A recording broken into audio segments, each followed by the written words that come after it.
Welcome to another edition of Hey Bobby with Senior VP of the Cleveland Guardians, Bobby DiBiasio. I'm Ray Horner, 93.5, 1590 WAKR. And Hey Bobby is brought to you by J.W. Dodado Electric. Well, Bobby, it is trade deadline week, and we don't have to go over are they, should they not.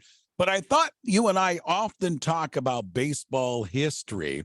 And I thought maybe you could circle a couple of, in your mind, some of the best trades in Cleveland baseball history in your mind that worked out, because the general managers, I know they try to get what they can, but sometimes they work out, sometimes they don't. But in your mind, what ones worked out the best maybe for our Cleveland team in the past?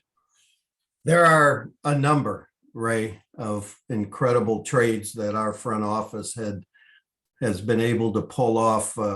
I think you have to go back. If we do this chronologically, instead of ranking them in terms of what I might think is the best of the group and go from there, I think chronologically might help us. If I have my dates in my head accurate on all of this, but I think the winter meeting trade in 1989 of Joe Carter to the San Diego Padres for us to acquire Sandy Alomar Jr., Carlos Baerga, and outfielder Chris James. That was done by Hank Peters. I think that had as much to do with the renaissance of this franchise as any move that was made. They certainly had a couple others that we'll talk about, but that one in 1989, along with Charlie Nagy as the #1 draft pick, Carlos, Sandy, Charlie. I've said this a million times, and I'm proud to say it another million times, that those three gentlemen helped us create an excitement and an atmosphere around moving from Cleveland Stadium to a brand new urban baseball only ballpark in downtown Cleveland, generating the excitement and the anticipation. They never said no to us, and they were pretty damn good on the baseball field as well. So I'll take that one as one of the top trades in our history. And then quickly, you could go through a couple others. One at the trading deadline, Kenny Lofton, of course, acquiring Kenny in 91 for Willie Blair and Eddie Taubensee. One of the most dynamic players to ever put on a Cleveland uniform. And at the top of the order was the engine that ignited everything that was happening, that allowed Albert and Manny and Jimmy and Eddie and all those guys, to do what they did offensively. And then Omar, of course, just solidifying a phenomenal defense, 11 Gold Glove winner. Acquired him in December of 93 for Felix Fermin and Reggie Jefferson from the Seattle Mariners. So you think about that period of time, and then you flip it to today. Think about the Clevenger deal. In August, trading deadline of just 2020, Josh Naylor, Owen Miller, Austin Hedges, Cal Quantrill, Gabriel Arias, and Joey Cantillo. That's not a bad deal. When you think about trades, boy, oh boy, what Chris was able to do, and Cherney and that group really changed up our big league roster and put a winning edge to who we are. Lindor trade, he and Carlos Carrasco. You've got your starting shortstop, Ahmed Rosario, an all-star in Andres Jimenez. There's two other.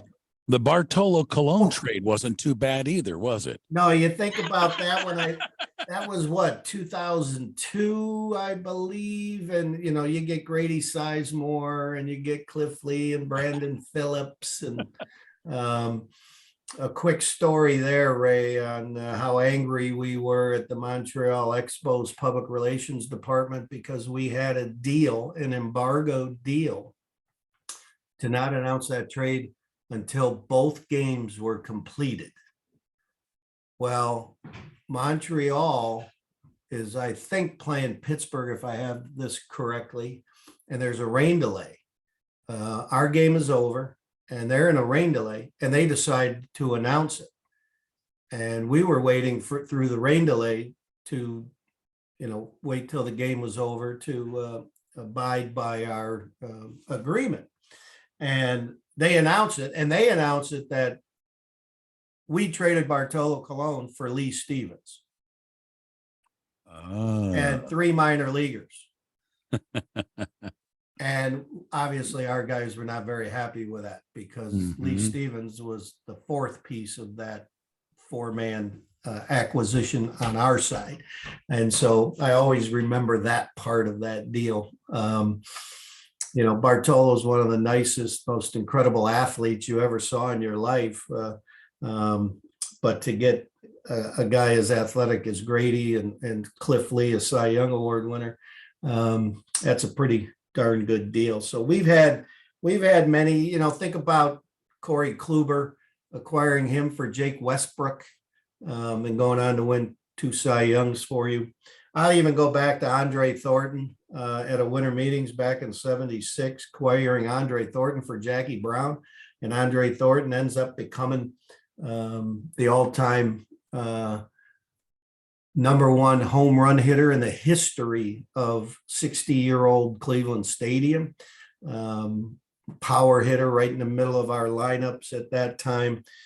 We've had some good ones. You can go all the way back to 1916 when we acquired Tris Speaker, a Hall of Famer who ended up being the player manager of the 1920 World Series team. We've had some wonderful ones. Andrew Miller, we didn't even talk about him coming over in 16. Andrew Miller changed the face of the postseason. Bobby, what did you think? Because you rise and shine since basically the day you were born with Indians/Guardians baseball, because I reflect a little bit with the Buddy Bell, Toby Harrah trade. Right. That's going back in time. And I remember getting up in Pennsylvania and going, because I've told you many times, Buddy was my favorite Indian growing up. I loved watching him play baseball. But then we traded him for Toby Harrah. How did you look at that trade? I was not working for the team at that time. I was a fan. And like you, just thought Buddy Bell was the coolest guy on earth. I didn't know of any player who wore a baseball uniform better than Buddy Bell. He had that blonde hair flowing out of the back of that hat, and those jerseys, the red jerseys that we wore with the white pants. And he just looked awesome in a baseball uniform, and obviously could certainly play.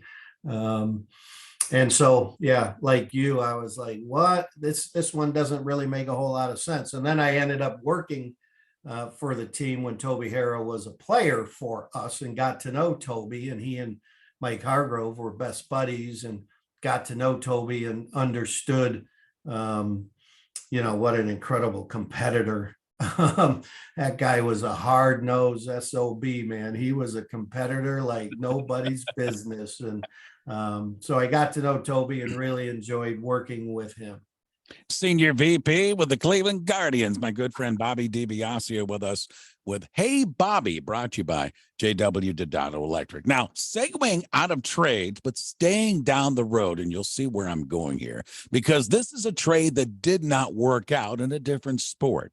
It was in the NBA when the St. Louis Hawks traded Cliff Hagan and Ed McCauley. They acquired those two from the Boston Celtics for the #2 pick in the NBA draft, who was one Bill Russell. Bill Russell ended up passing away this week at the age of 88. He is on my personal Mount Rushmore for the NBA. I put him in the top 4 players that play the game. That's debatable.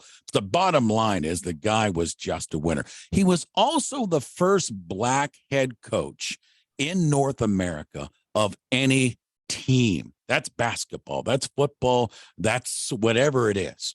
And I bring that up because, Bobby, I thought we could circle back with this conversation and go to Frank Robinson when the Cleveland franchise went down the road and moved into that area and hired Frank Robinson as the first black manager in Major League Baseball. Well, let's just for 1 second talk about the greatness of Bill Russell, both on and off the field. Bill Russell, 11 championships, the most of any team sports in the history of team sports. And the only guy that comes close to it, I think, is Yogi Berra as the all-time winningest player in Major League Baseball history. And think about those two guys. One's about 5'8", the other one's 6'10", 6'11", or whatever. It just shows you what athletics is all about, the beauty of just the achievement and the human spirit that's involved in excelling at your sport. When I heard that Bill Russell passed away, the first image that came to mind was the photo of him at the Holiday House in downtown Cleveland with Muhammad Ali and a number of other black athletes who were fighting for civil rights in the early 60s. And that image, and it just is etched into my brain. And then you immediately saw it all over Twitter and Instagram, and it's something a lot of people gravitated towards when they heard of the passing of Bill Russell. Frank Robinson, he will always talk about one of the first things that was in his mind is when he would get fired. He was hired as a player manager, and he would always say, I'm going to get fired in this business, and I'm going to get fired because I could or could not do the job the way my bosses think so. And that's true with every manager. And that's where we're at. And that's a good thing. He wasn't very happy with Phil Segui and Ted Bonda at the time because they said that they wanted him to manage, but they also wanted him to play. And they only gave him a bump in salary, very minimal, to do both. And he said, in normal circumstances, you probably wouldn't take that deal because it wasn't fair. But he didn't want to be the guy that said no to that opportunity, knowing how important it was for many who followed. And pretty amazing guy in the way he talks about the negotiations on how he became player manager in 1975. You talk about another hard-nosed guy. you talk about a baseball player. I always heard that Bob Gibson was probably the toughest dude to get on a baseball field. I can't imagine that Bob Gibson was that much tougher than Frank Robinson. Well, and what a ball player. One, wow. Yeah, Frank 21 Robinson, years. Yeah, 21 years, a 12-time All-Star, Triple Crown winner, and both. I mean, it's just pretty amazing. I think one of the most underrated players, actually, when you think about it. When you think of Frank Robinson, we talk about first black manager in baseball. Sometimes we forget how really good this guy was with Cincinnati and then the Baltimore, and of course ends up being the player manager with the Cleveland Indians. How, Bobby, your opinion, how did it go with Frank as the manager? How did he do? And then later on, I thought he did a really good job managing the Washington franchise. Rick Manning, who was not there on opening day of 75, but came up a little bit later that year, a number one draft pick for us, and a youngster. And he always talked about how he loved playing for Frank Robinson, that he was a straight shooter, wanted you just go out and do your job and hustle. And when he thought you weren't respecting the game in the way the hard-nosed way it should be played. And he would make sure you understood that he wasn't happy, but he was both encouraging and motivational. He absolutely loved playing for him. Dennis Eckersley loved playing for him.